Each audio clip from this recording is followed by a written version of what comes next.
Good morning बच्चों। Sarvodaya classes bye Dinesh sir के YouTube channel में आपका स्वागत है। आज हम लोग बिहार बोर्ड एग्ज़ाम के विषय की तैयारी के लिए हिंदी बुक का अध्ययन करेंगे, जिसमें हम लोग गद्य पद दोनों का वर्णन करेंगे। और जो बच्चे कभी नहीं पढ़े हैं, इस वीडियो को देखकर अच्छे से अच्छे मार्क्स ला सकते हैं, जीरो से हीरो बन सकते हैं।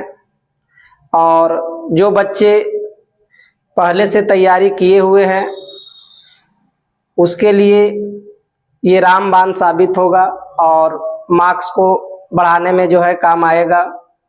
इसलिए इस वीडियो को एक बार दो बार जरूर देखें। तो आज सबसे पहले हम लोग गद्य खंड के बारे में पढ़ेंगे। गद्य खंड में हम लोग पहला चैप्टर पढ़ेंगे, श्रम विभाजन और जाति प्रथा। ये निबंध है और इसके लेखक है भीमराव अंबेडकर। भीमराव अंबेडकर का जन्म हुआ है 14 अप्रैल 1891, महू मध्य प्रदेश में हुआ है। और ये मानव मुक्ति के पुरोधा माने जाते हैं।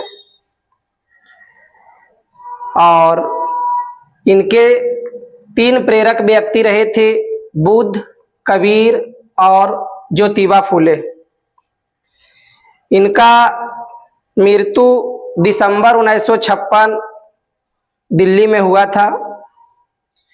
इनकी बहुत सारी रचनाएं हैं, जैसे the caste in India their mechanism, genesis and development, untouchables, who are they, who are Shudras, Buddhism and communism, Buddha and his Dhamma, thoughts on linguistic states, the rise and fall of the Hindu women, annihilation of cast.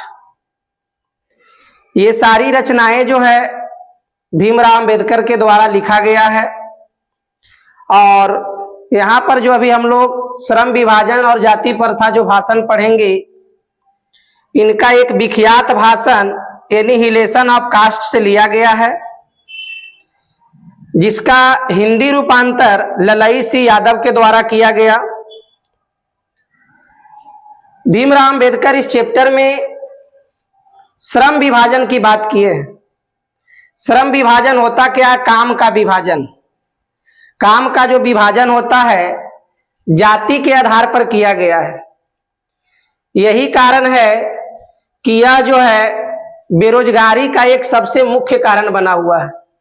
आज अपने जो है जाति से बंधे होने के कारण लोग दूसरे पेशा को अपना नहीं पाते हैं। तो इस चैप्टर में भीमराव अंबेडकर ने श्रम के विभाजन को बताया और बेरोजगारी का जो है मुख्य कारण जाति प्रथा को बताया। अगर हम जाति पाति को त्याग कर दूसरे काम या दूसरे पेशा को अपनाते हैं, तो कहीं ना कहीं हम बेरोजगारी को दूर कर सकते हैं। तो इस निबंध में भीमराव अंबेडकर ने श्रम विभाजन के बारे में बताए हैं। दूसरा चैप्टर जो हम लोग पढ़ेंगे वो है 20 का दांत। 20 का दांत जो है कहानी है और इसके लेखक है नलिन बिलोचन शर्मा। और इनका जन्म हुआ है 18 फरवरी 1916 पटना के बदरघाट में। और ये जन्म से ही जो है भोजपुरी भाषा के थे। और इनके पिता का नाम पंडित रामावतार शर्मा था और माता का नाम रत्नावती शर्मा था। और इनका मृत्यु 12 सितंबर 1961 को हुआ। देखा जाए तो इनका भी जो है कुछ रचनाएं हैं, और वो रचना है नकेन के प्रपद और नकेन दो, और कुछ आलोचनात्मक ग्रंथ भी है। और ये जो कहानी है 20 के दांत तथा अन्य कहानियां नामक कहानी संग्रह से ली गई है, और यह कहानी मध्यम वर्ग का जो है विरोध को उजागर करती है। इस कहानी का जो है हीरो मदन है, जो कि गिरधर लाल का बेटा है। गिरधर लाल जो है एक साधारण कर्मचारी है, जो कि सेन साहब के फैक्ट्री में काम करता है। और सेन साहब की 5 लड़कियां थी और एक लड़का था खोखा, जो कि जीवन के मामला में अपवाद था। लड़कियों के लिए अलग नियम थे, लड़कों के लिए अलग नियम था। अतः यह कहानी लैंगिक विभेद पर भी जो है फोकस करती है। तो 20 का दांत कहानी एक मध्यम वर्ग की कहानी है, जिसमें गरीब को जो है अमीरों के द्वारा सताया जाता है, अपने कब्जे में रखा जाता है। और वही बात गिरधर लाल के साथ भी हुआ।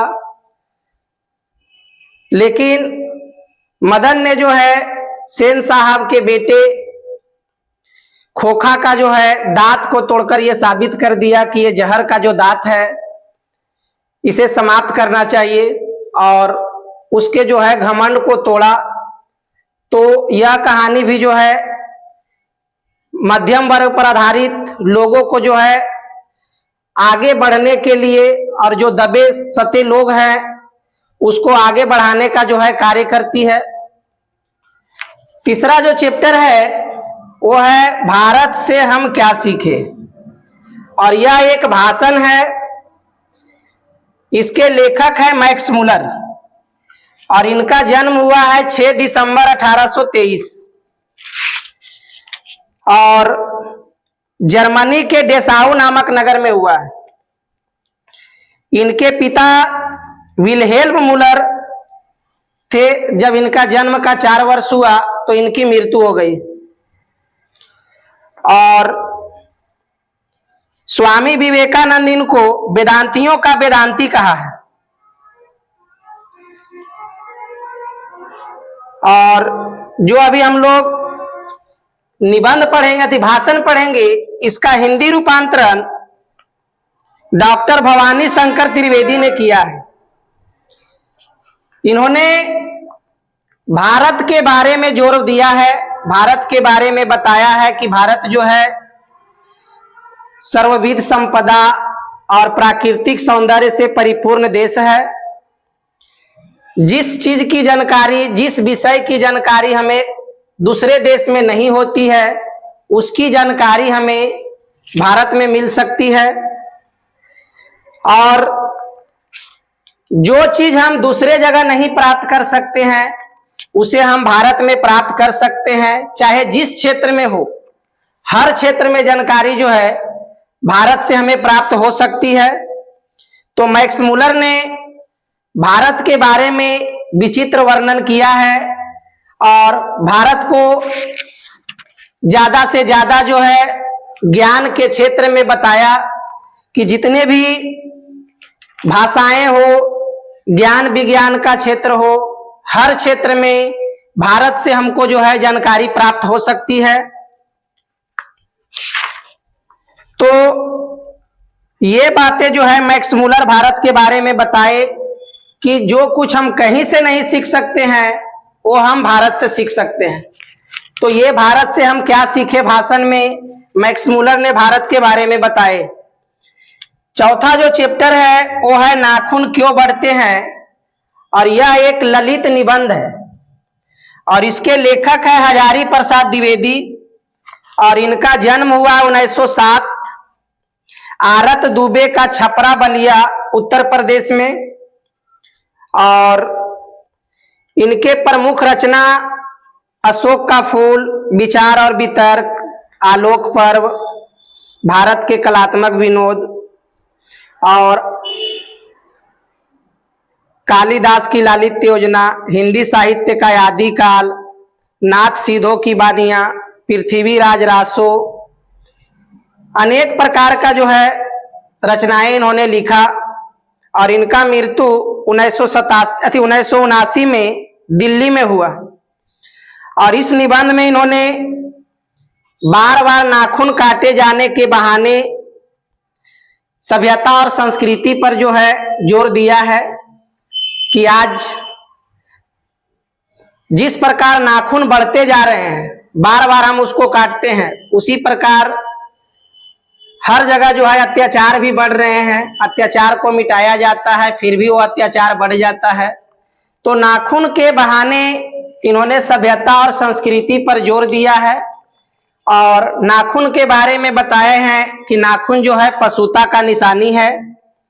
और पहले यह एक जो है उपयोगी अस्त्र था, लेकिन अब इस वर्तमान काल में अनेक अस्त्र और शस्त्र हो जाने के कारण आज इसका जो है कोई जो है काम नहीं रहा। और हमें यह भी बताता है कि मनुष्य किस ओर बढ़ रहा है, पशुता की ओर बढ़ रहा है या फिर अपना विकास की ओर बढ़ रहा है। तो नाखून के बहाने इन्होंने अपने सभ्यता और संस्कृति पर जोर दिया है। अगला जो चैप्टर जो है वो है नागरी लिपि। नागरी लिपि जो है निबंध है और इसके लेखक है गुणाकर मूले। गुणाकर मूले का जन्म 1935 ईस्वी में महाराष्ट्र के अमरावती जिले में हुआ है और इनका जो भाषा था मराठी था। 2009 में इनका जो है मृत्यु हो गया। इन्होंने 2500 से अधिक लेख लिखे हैं और इनका करीब 30 पुस्तक का भी प्रकाशन हुआ है। कुछ प्रमुख पुस्तक या कुछ प्रमुख रखना जो है वो है अक्षरों की कहानी, प्राचीन भारत के महान वैज्ञानिक, सौर मंडल, सूर्य, नक्षत्र लोक, ब्रह्मांड परिचय, अंतरिक्ष यात्रा।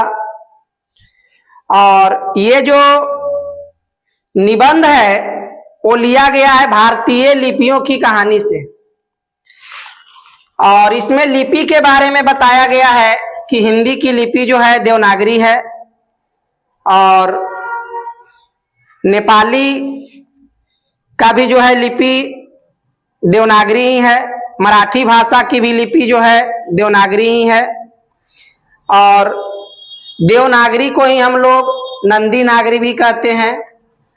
और देवनागरी लिपि जो है बहुत पहले से प्रचलित है और यह एक सार्वदेशिक लिपि भी थी।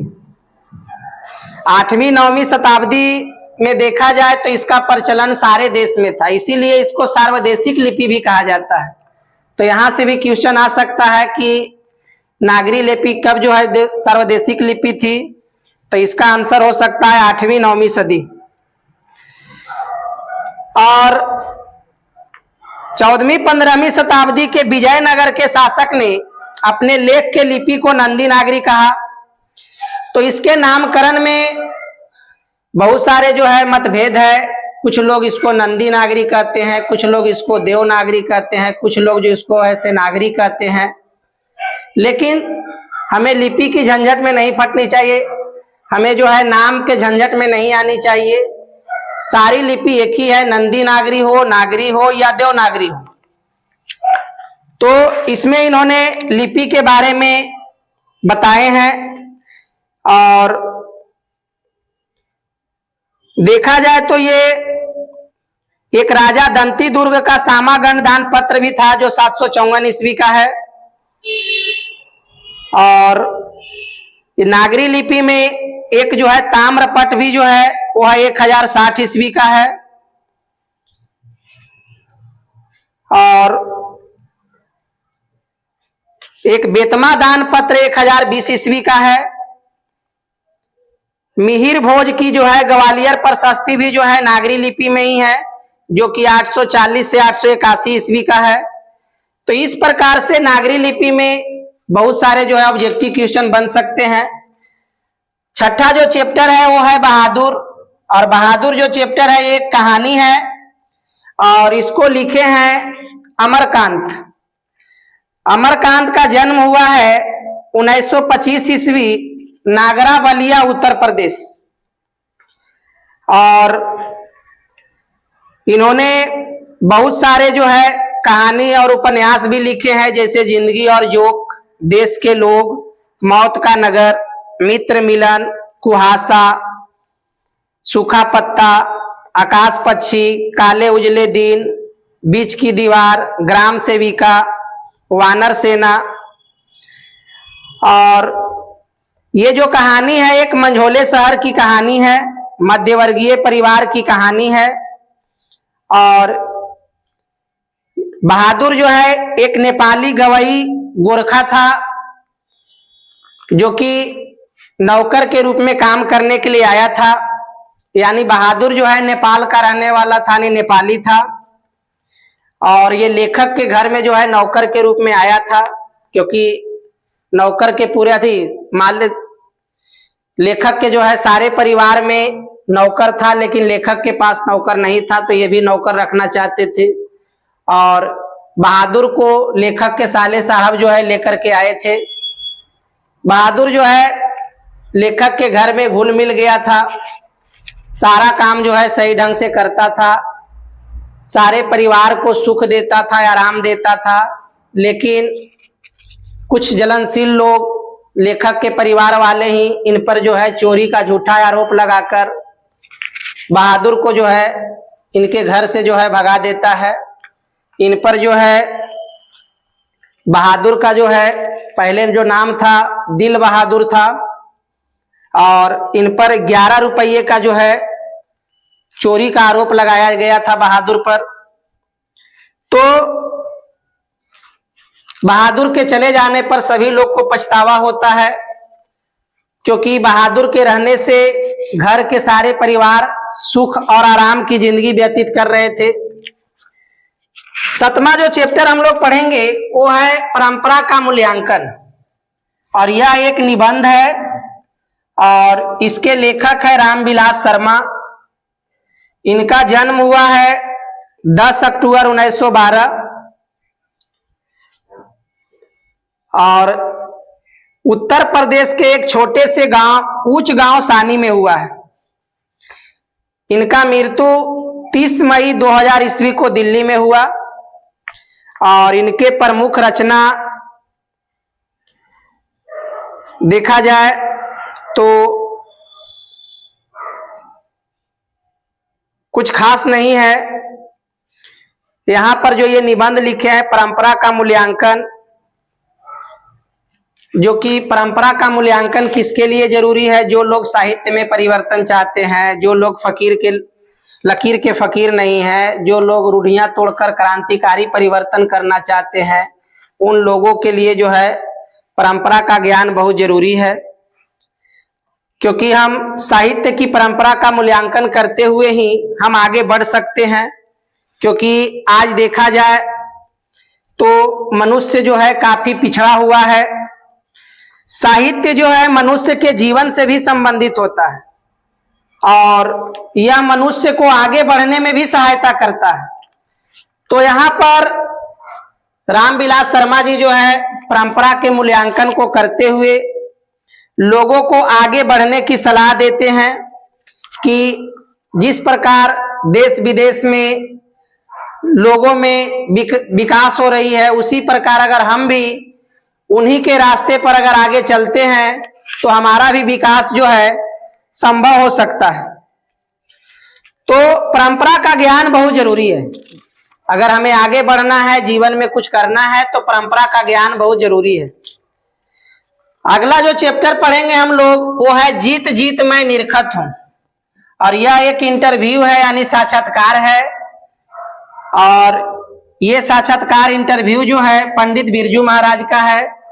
पंडित बिरजू महाराज का जन्म हुआ है 4 फरवरी 1938 और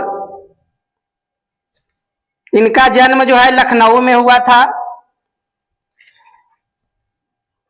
और बिरजू महाराज यहाँ पर अपने इंटरव्यू में बता रहे हैं कि हमारा जीवन किस प्रकार बीता, हमने अपने लाइफ में क्या क्या किया, किस तरह से हम इतने ऊंचे मुकाम तक पहुंचा। बिरजू महाराज का संबंध जो है नृत्य से है। इनका पूरा परिवार जो है नृत्य कला से ही जुड़े हुए थे और इनके जो गुरु थे इनके पिताजी थे और इनका जो गुरुआइन था इनकी माताजी थी। यानी इनको आगे बढ़ाने में इनके अम्मा का ही हाथ रहा, इनके पिताजी का ही हाथ रहा। तो बिरजू महाराज यहाँ पर जो है बहुत सारे वाद्य यंत्र भी बजाते थे। इनको बहुत सारे पुरस्कार भी मिला था। इनके पिताजी के मृत्यु के बाद जो है इनकी घर की स्थिति काफी जो है दयनीय हो गई थी। इन्होंने बहुत सारे जो है शिष्यों को भी जो है नृत्य कला सिखाए। इनके चाचा का नाम जो है शंभू महाराज था। तो इस प्रकार इनका जो है इंटरव्यू था। 9वां जो चैप्टर है वो है आविनियो। आविनियो जो है एक ललित रचना है और इसके लेखक हैं अशोक वाजपेयी। अशोक वाजपेयी का जन्म हुआ है 16 जनवरी 1941 दुर्ग छत्तीसगढ़ में और इनका मूल निवास जो है सागर मध्य प्रदेश है। इनके माता का नाम निर्मला देवी है और पिता का नाम परमानंद वाजपेयी है। इन्होंने भी बहुत सारी रचना लिखा है। शहर अब भी संभावना है, एक पतंग अनंत में, तत्पुरुष, कहीं नहीं वही, कभी कह गया है, फिलहाल, कुछ पूर्वग्रह, पहचान, बहुवचन इत्यादि इनकी रचनाएं हैं। यहाँ पर इन्होंने आविनियो के बारे में बताया है। आविनियो क्या है? आविनियो एक जो है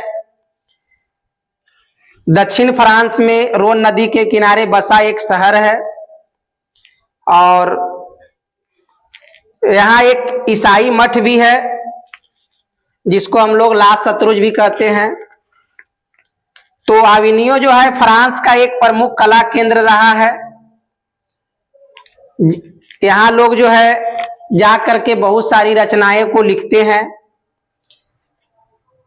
तो लेखक यहाँ देखा जाए तो करीब 19 दिन रहे थे। यानी अशोक वाजपेयी जो है आविनियो में जाकर के जो है 19 दिन रहे थे। तो आविनियो में जितने भी लेखक हैं, जितने भी लिखने से रुचि रखते हैं, सारे लोग जो है उस जगह पर जा करके लेखन कला पर जो है जोर देते हैं, लिखते हैं, कविताएं लिखते हैं, कहानियां लिखते हैं। तो ये दक्षिण फ्रांस में स्थित है। अगला जो चैप्टर हम लोग पढ़ेंगे वो है मछली और यह एक कहानी है। इसके लेखक है विनोद कुमार शुक्ल और इनका जन्म हुआ 1 जनवरी 1937 राजनांदगांव छत्तीसगढ़ में। और ये 20वीं शताब्दी के 7वें 8वें दशक में जो है कवि के रूप में आए थे। इनका जो है 3 गो उपन्यास है, नौकर की कमीज, खिलेगा तो देखेंगे, दीवार में एक खिड़की रहती थी, और 2 कहानी भी है, पेड़ पर कमरा और महाविद्यालय। ये जो कहानी है महाविद्यालय से ली गई है और कहानी बचपन की स्मृति पर जो है लिखी गई है और इसमें लिंग भेदभाव का भी वर्णन किया गया है। इसमें जो है पिताजी 3 मछली खरीदे थे। संतू जो है मछली को पालना चाहता था, लेकिन वो जानता था कि आज मछली जब सही घर जाएगी मछली कट जाएगी। संतू एक छोटा बच्चा था जो कुएं में डालकर मछली को पालना चाहता था। तो देखा जाए इसमें एक नौकर भी था भग्गू, जो कि मछली काटने का काम करता था, घर का सारा काम भी करता था।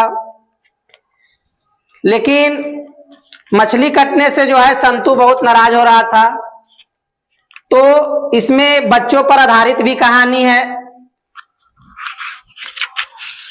फिर है नौबत खाने में इबादत। यह एक व्यक्ति चित्र है और यतीन्द्र मिश्र के द्वारा लिखा गया है। यतीन्द्र मिश्र का जन्म 1977 में अयोध्या उत्तर प्रदेश में हुआ है। और नौबत खाने में जो इबादत है प्रसिद्ध शहनाई वादक बिस्मिल्लाह खां पर जो है लिखा गया है। बिस्मिल्लाह खां जो है जो कि एक शहनाई वादक थे और इनके बचपन का जो नाम था कमरुद्दीन था। और बिस्मिल्लाह खां का जो जन्म है 1916 ईस्वी में हुआ था डुमरांव। और ये बिहार के एक संगीत प्रेमी परिवार में इनका जो है जन्म हुआ था और इनका ननिहाल जो है काशी था। शहनाई और डुमरांव देखा जाए तो दोनों एक दूसरे के लिए उपयोगी था। और बिस्मिल्लाह खां के लिए बिस्मिल्लाह खां जब भी अपने रास्ते से गुजरते थे तो उनका ध्यान जो है वाद्य यंत्र गान बजान इन पर जो है ज्यादा इनका जो है रुचि था। और इनका पूरा खानदान शहनाई बजाते थे। इनके ननिहाल के भी जितने परिवार थे वो भी जो है शहनाई बजाने का कार्य करते थे। इनका जो है मृत्यु 21 अगस्त 2006 को हुआ था। यानी बिस्मिल्लाह खां की मृत्यु 21 अगस्त 2006 को हुआ। इन्हें भारत रत्न से भी सम्मानित किया गया था। तो इसमें नौबत खाने में इबादत चैप्टर में जो है बिस्मिल्लाह खां का वर्णन है। और गद्य खंड का जो है अंतिम चैप्टर है शिक्षा और संस्कृति, जो एक शिक्षा शास्त्र है और इसके लेखक महात्मा गांधी है। और महात्मा गांधी का जन्म 2 अक्टूबर 1869 गुजरात के पोरबंदर में हुआ है। और ये 1893 से लेकर 1914 तक दक्षिण अफ्रीका में रहे। 1915 में ये दक्षिण अफ्रीका से वापस आए। गांधी जी को रविंद्रनाथ ठाकुर ने महात्मा भी कहा। महात्मा गांधी को पूरे देश बापू और राष्ट्रपिता के नाम से भी जानते हैं। इनका मृत्यु जो है 30 जनवरी 1948 को हुआ और नई दिल्ली में हुआ नाथूराम गोडसे के द्वारा। और इन्होंने 2 पत्रिका लिखा था, एक हरिजन और यंग इंडिया। शिक्षा और संस्कृति में इन्होंने शिक्षा पर जोर दिया है। महात्मा गांधी के अनुसार वैसी शिक्षा होनी चाहिए था जिसे बच्चे करके सीखे, जिससे कुछ आमदनी का स्रोत उत्पन्न हो। और अहिंसक प्रतिरोध को इन्होंने बढ़िया शिक्षा माना, जो कि बच्चों को अक्षर ज्ञान से पहले मिलनी चाहिए। यानी महात्मा गांधी के शिक्षा के बारे में राय था कि शिक्षा वैसी होनी चाहिए जिससे विद्यार्थी को कुछ आमदनी का स्रोत हो और खुद से करके सीखे।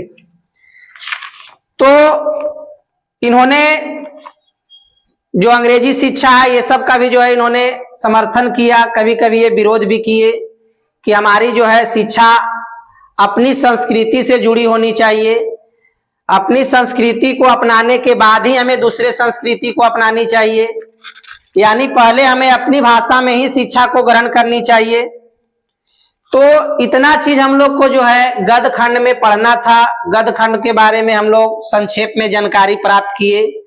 इससे ऑब्जेक्टिव सब्जेक्टिव दोनों क्वेश्चन का जो है हल किया जा सकता है। इसलिए वीडियो को ज्यादा से ज्यादा रिपीट करें, ज्यादा से ज्यादा देखें और अपने साथियों के साथ भी इसको शेयर करें ताकि उन लोगों को भी जो है परीक्षा की तैयारी के लिए सहूलियत हो सके। आपका बहुत बहुत धन्यवाद।